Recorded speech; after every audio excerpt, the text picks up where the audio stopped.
mtoto wako amechelewa kukaa, amechelewa kutambaa, amechelewa kutembea, sawa. Sasa sababu gani inayoweza enda kapelekea na inayopelekea mtoto kuchelewa kwenye hizo hatua? Sababu ya kwanza ni upungufu wa vitamini D mwilini au upungufu wa vitamini mwilini.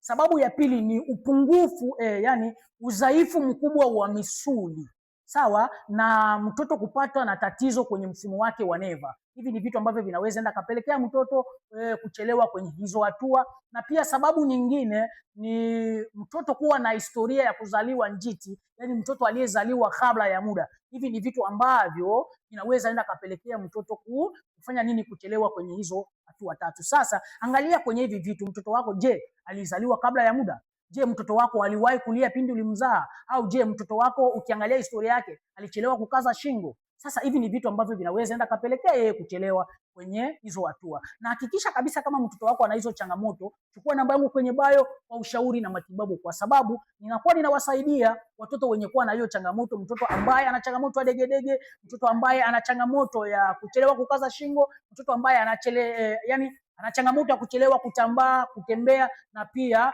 kuongea, mtoto mwenye kuwa na changamoto ya manjano pamoja na changamoto zingine. Kwa hiyo hakikisha unachukua namba, nitakusaidia.